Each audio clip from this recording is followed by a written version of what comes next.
Selamat malam Bapak Ibu peserta e-learning membangun sistem coaching murid di sekolah.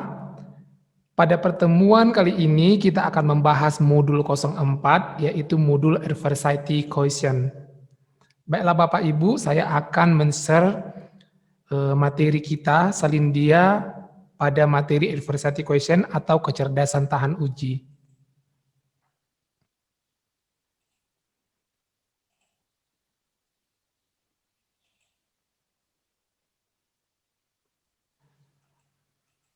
Sebelum kita memulai, saya akan memberikan kalimat motivasi. Motivasi yang pertama adalah buluh yang terkulai tak akan dipatahkannya. Tuhan akan menjadikannya indah, sungguh lebih berharga. Sumbu yang telah pudar nyalanya tidak akan dipadamkannya. Tuhan akan menjadikannya terang untuk kemuliaannya. Bapak Ibu, apa fungsi motivasi ini kita berikan? Ini adalah sebagai contoh bagaimana kita memotivasi diri sendiri atau memotivasi anak agar kalimat-kalimat motivasi atau kata-kata yang sangat baik didengar bisa menambahkan bahkan menumbuhkan semangat dan adversity-nya. Nah, jika kita selalu mengulang maka terjadi verbalisasi yang positif terhadap anak, ini akan mempengaruhi bagaimana tingkat adversity-nya nanti. Berikutnya pada gambar di sini tertulis I cannot, I can do it. Nah, kita hapus huruf T-nya menjadi I can do it. Saya bisa melakukannya. Nah, pada adversity yang tingkatnya tinggi, orang-orang seperti ini tidak akan pernah mengatakan saya tidak mampu sebelum dia mencoba. Berikutnya, aku tidak akan pernah menyerah pada apapun juga sebelum aku mencoba semua yang kubisa. Tetapi aku berserah kepada kehendak-Mu. Hatiku percaya Tuhan punya rencana. Nah, Bapak Ibu, apa tujuan dari materi ini kita sampaikan? Dan materi ini perlu kita terapkan kepada anak atau kepada coach. Yang pertama, pada pelatihan dalam materi adversity ini, kami mengharapkan bahwasanya seluruh peserta yang pertama mampu menjelaskan pengertian adversity quotient atau AQ atau kecerdasan tahan uji. Kemudian mampu menjelaskan tipe-tipe manusia berdasarkan adversity ini yang dikemukakan oleh Paul J. Stolz.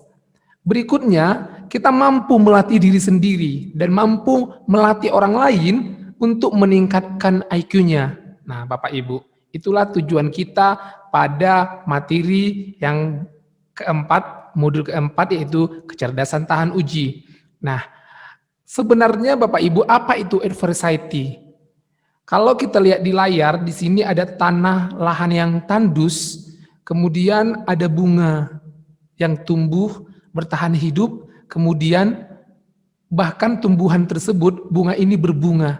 Nah, inilah yang dimaksud adversity dengan tingkatan yang tinggi.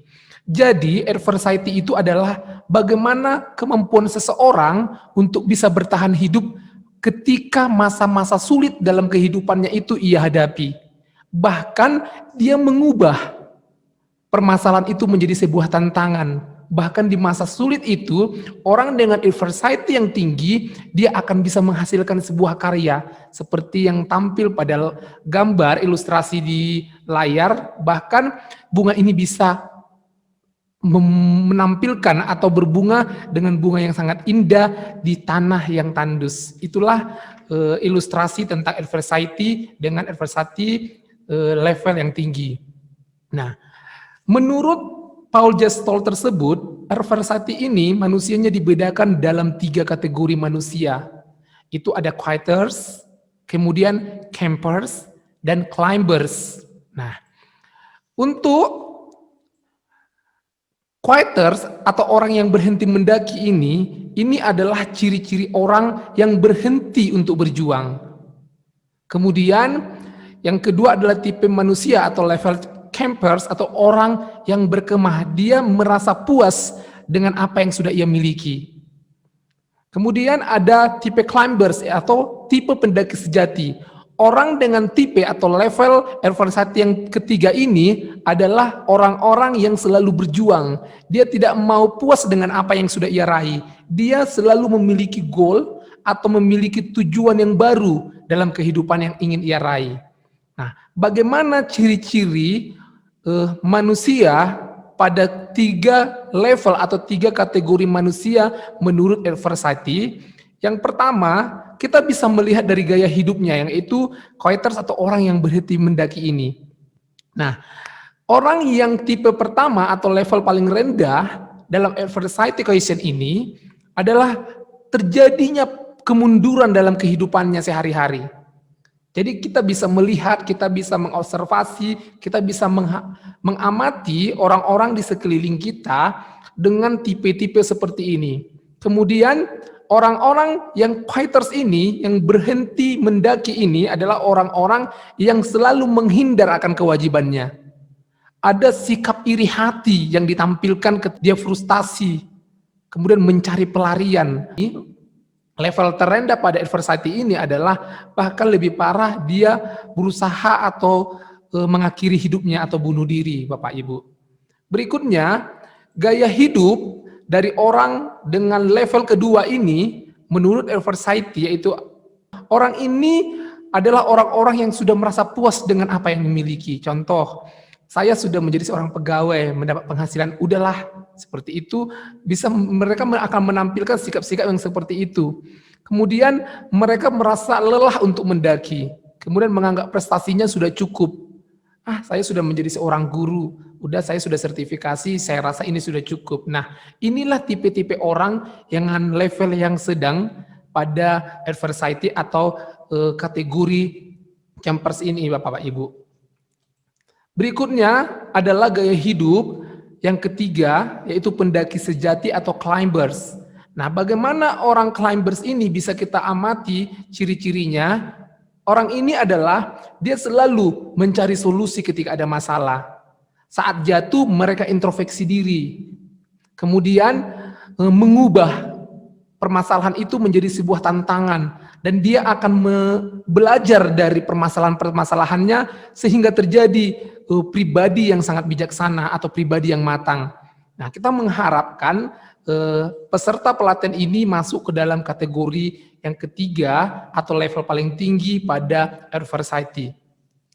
Bapak Ibu, kita bisa melihat bagaimana ciri-ciri yang ditampilkan oleh seseorang dan kita bisa mengkategorikannya ke dalam 3 level ini menurut adversity yang dikemukakan oleh Paul J. Stolz.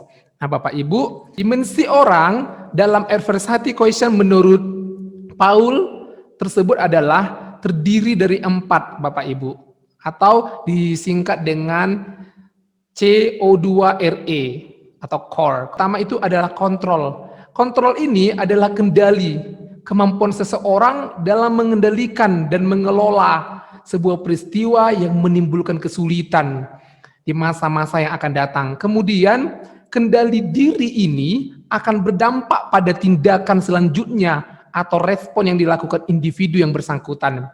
Tentang harapannya, bagaimana idealitasnya individu untuk tetap berusaha keras mewujudkan keinginannya walau sesulit apapun keadaannya.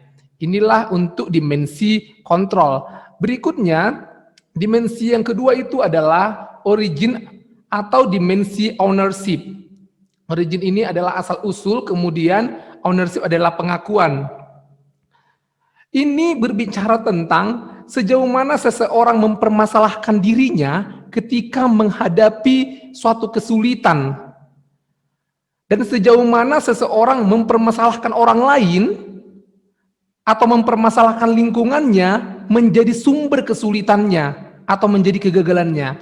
Jadi ada orang yang dalam tipe origin dan ownership ini, dia mempersalahkan kegagalan itu, apakah dia mempersalahkannya karena kegagalan yang ia hadapi itu adalah efek dari luar atau efek karena dirinya. Inilah pada origin dengan ownership. Kemudian pada dimensi atau jangkauan ini berbicara tentang bagaimana kesulitan akan merambah pada kehidupan seseorang dan menunjukkan bagaimana suatu masalah tersebut mengganggu aktivitasnya.